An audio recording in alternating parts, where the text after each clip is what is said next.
Hello Mare, welcome to my channel. Mare, alam mo ba ang buong kwento ng pagkatao at tagumpay ng aktor na si Anthony Jennings? Tara, let's spill the tea. Mare, sa ngayon hindi na maikakaila na si Anthony Jennings ay isa sa mga kilalang pangalan sa industriya ng showbiz. Ngunit sa kabila ng kanyang tagumpay, hindi rin siya nakaligtas sa mga usap-usapan at issue na bumangon sa social media. Lalo na nang ipahayag ng kanyang ex-girlfriend na si John Villanueva ang ilang mga issue ng pandoloko. Kasama ang kanyang ka-love team na si Maris Racal, naging sentro ng usapan ang pangalan ni Anthony Jennings matapos mag-viral ang mga resibo ni John Villanueva. Kaya para mas makilala natin ang buong pagkatao ni Anthony, magbabalik tanaw tayo sa kanyang buhay at karera. Si Anthony Michael Jennings, isang binatang nagmula sa isang pamilya ng isang British na ama at Filipino na ina, ay ipinanganak noong November. Lumaki siya sa barangay Mambugsay, Kawayan, Negros Occidental, kasama ang kanyang mga lolo't lola. Dahil sa hirap ng buhay, madalas nilang nararanasan ang mga pagsubok, kabilang na ang paminsang pagpapalipat-lipat ng bahay dahil sa mga financial problems.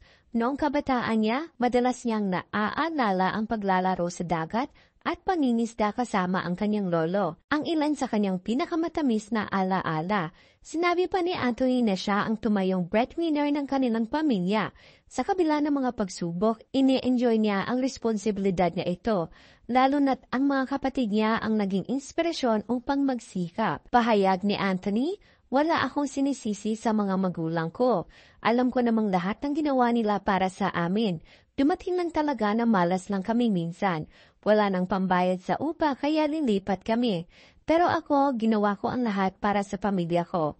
Bagamat walang formal na edukasyon, partikular na sa pagbabasa at pagsusulat, hindi tinanggap ni Anthony Jennings ang hamon ng buhay.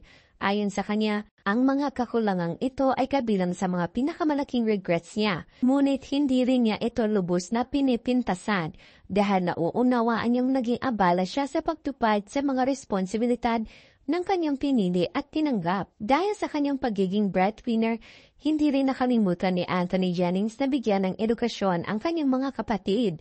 Nang magtagumpay siya sa buhay, naging prioridad niyang matulungan sila upang makapag-aral. Sa kabila ng kanyang mga pagsubok, nanatili siyang determinado at hindi iniisip ang sarili kundi ang pamilya. Pumasok si Anthony Jennings sa mundo ng showbiz bilang isang dance trainee. Bago siya mapansin ng Star Magic, nagsimula siyang mag-commercial modeling na naging tulay upang makilala siya sa mga talent scouts. Nang makita siya ng Star Magic, agad siyang kinontak ng management arm ng ABS-CBN ng Rice Artist Studio. Dito nagsimula ang kanyang showbiz career. Ngunit inabot siya ng ilang taon bago mapabilang sa mga pangunahing talent ng Star Magic. Ayon kay Direk Johnny Manahan, si Anthony para hindi siya yung typical na leading man na gwapo, pero may kakaibang charm at talent. Gusto ko yung determinasyon niya, hindi siya takot magtrabaho at nakita ko agad ang potensyal niya sa acting. Si Anthony ay unang napanood ng mga manonood sa kanyang pelikulang Hello, Love, Goodbye noong 2019, kung saan gumanap siya bilang nakababatang kapatid ni Alden Richard. Kasama nito, napanood din siya sa Love at First Stream sa direksyon ni Cathy Garcia Molina at naging bahagi ng entry ng MMFF noong 2021. Kasama ang kanyang mga kapwa bagong artista tulad ni Kira Ballinger at Daniela Straner. Nagpakita siya ng galing sa pagganap at lumabas ng isang promising actor. Noong 2020, napanood si Anthony sa kanyang unang serye, ang Make It With You, kung saan siya ang nakasama ng Disquen love team na sina Liza Superano at Enrique Hill.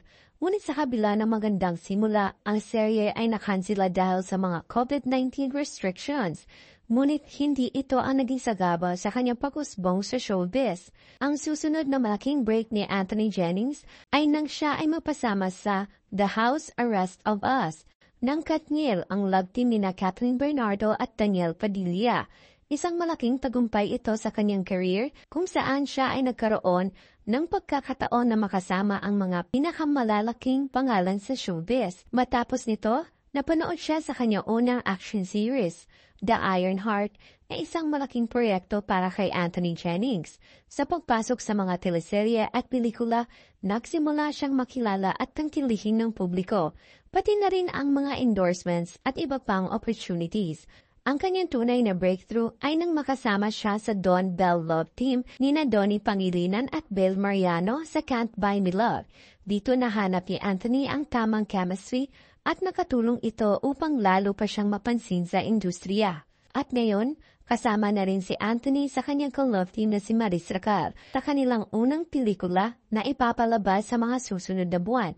Magkasama sila sa mga proyekto at marami na ring fans ang nag-aabang sa kanilang chemistry bilang magka-partner sa harap ng kamera. Pahayag ni Anthony Jennings, matapos lahat ng mga pinagdaanan ko, hindi ko inaasahan na mararating ko to. Wala akong ibang nais kundi magtagumpay para sa pamilya ko.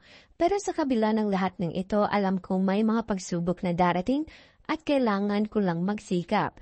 Ngunit sa kabila ng lahat ng tagumpay at mga proyekto, hindi nakaligtas si Anthony Jennings sa mga kontrobersiya.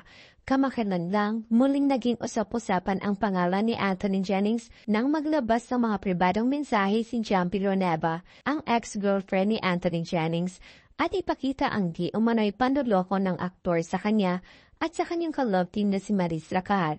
Ang mga screenshot na ito ay mabilis na kumalat sa social media at naging isang malaking issue sa showbiz. Si John Villanueva sa kanyang post ay nagbigay ng kanyang pahayag na ginawa niya ito upang ipaglaban ang kanyang sariling laban sa mga taong patuloy na naninira sa kanya.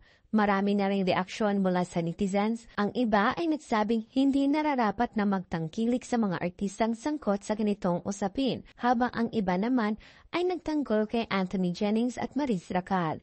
Dahil dito, ang pangalan ni Anthony Jennings, Maris Racal at John Villanueva ay patuloy na pinag-uusapan at tinitingnan ng publiko. Yun lang, Mare. Thank you for watching, Mare, and subscribe for more. Don't forget to watch our other videos.